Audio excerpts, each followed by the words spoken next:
যিজন মানুহে খাটি খোৱা মানুহৰ বাবে জাতি মাটি ভেটিৰ বাবে গীত গাইছিল সেই ৰাজীৱ হদিয়াক এজন মহান শিল্পীয়ে অৰ্থাৎ আমাৰ বৰ্তমান মৰমৰা হাৰ্থক জুবিন গাৰ্গে এনেকুৱা এজন মহান শিল্পীয়ে যে এনেকুৱা এষা কথা কৈছে যে তাক মই ইমান ভালকৈ চিনি নাপাওঁ বা তাক মই চিনি নাপাওঁ ধিক্কাৰ দিছোঁ জুবিন দা আপোনাৰ এই কথাষাৰত নাপায় মানুহ ইমান তললৈ যাব নাপায় গম পাইছেনে আপোনাৰ বেছি জনপ্ৰিয়তাই চাগে মূৰত ধৰিলে যিজন মানুহে নিস্বাৰ্থভাৱে সৎ সাহসেৰে দেশৰ হকে গীত গাই গৈছিল দেশৰ হকে কাম কৰি গৈছিল সেইজন ব্যক্তি অৰ্থাৎ সেই ৰাজীৱ হদিয়াক আপুনি আজি চিনি নাপাওঁ বুলি কৈছে অসমৰ ৰাইজে আপোনাৰ মুখৰ পৰা যে এনেকুৱা এষাৰ কথা শুনিব পাম বুলি কেতিয়াও কল্পনা কৰা নাছিল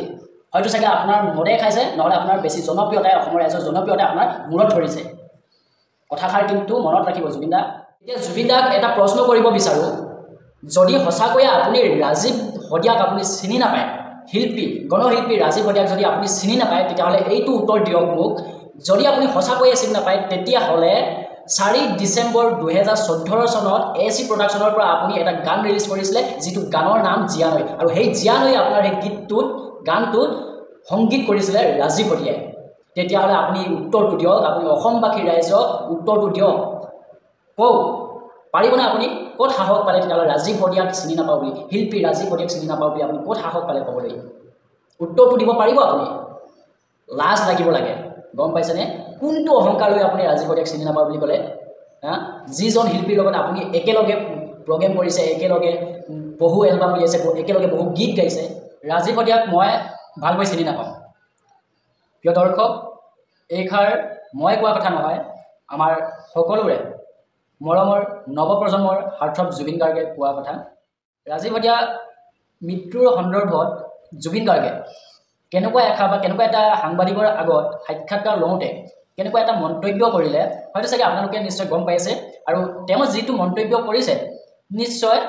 বিতৰ্কিত মন্তব্য কৰিছে সমালোচনা কৰা অসমৰ ৰাইজে সমালোচনা কৰা এটা মন্তব্য কৰিছে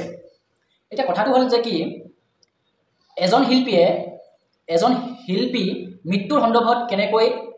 এনেকুৱা ধৰণৰ এটা মানে ভয়ংকৰ মন্তব্য কৰিব পাৰে আমি ভাবোঁ নেকি যে জুবিন গাৰ্গে ৰাজীৱ হদিয়াক চিনি পোৱা নাছিল বুলি নিশ্চয় চিনি পায় নিশ্চয় তেওঁৰ গান শুনিছে হয়তো চাগে ক'ৰবাত প্ৰগ্ৰেমো কৰিছিলে একেলগে কিন্তু এটাই কথা জুবিন গাৰ্গৰ জনপ্ৰিয়তাই বেছি মূৰত ধৰিছেগৈ যিটো সাক্ষাৎকাৰ তেওঁ সেই কথাষাৰ ক'লে যে মই ৰাজীৱ হদিয়াক ইমান চিনি নাপাওঁ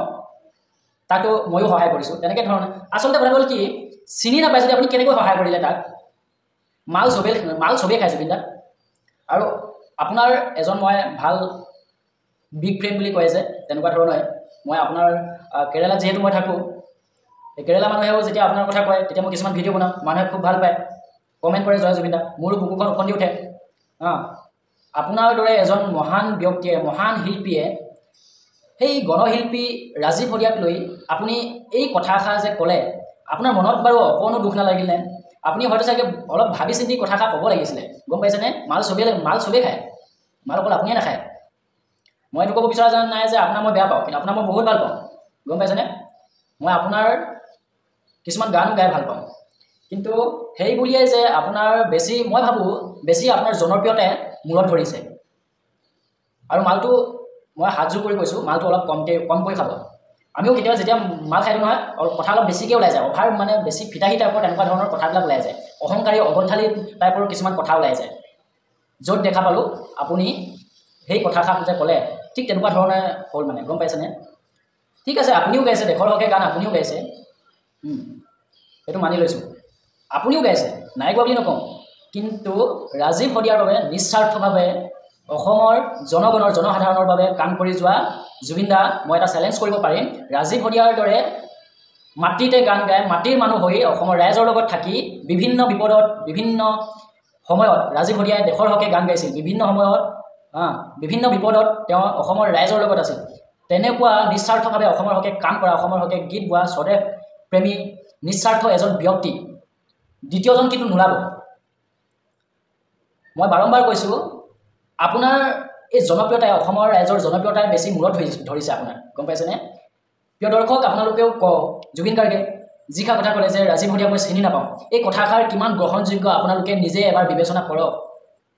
কোন দিশে গতি কৰিছে আমাৰ অসমীয়া ৰাইজ অসমীয়া শিল্পী সমাজ কোন দিশে গতি কৰিছে আপোনালোকে ভিডিঅ'টো দেখিছে যদি নিশ্চয় মন কৰিবচোন তেতিয়া জুবিনে বহুত অভাৰ মাল খাই আছিল বুলি মই ভাবোঁ কাৰণ তেওঁৰ কথাকেইটা কোৱা ষ্টাইলটো বৰ বেলেগ হৈ গ'ল আৰু চকু টকু বৰ বেলেগ হৈ গ'ল মানে চাওক মাল খাই যি কথা ক'ব নালাগে যাক তাক আজি হয়তো আপুনি নিশ্চয় গম পাইছে নিশ্চয় দেখিছে নিজে প্ৰমাণ পাইছে যে ৰাজীৱ শদিয়া কোন আছিল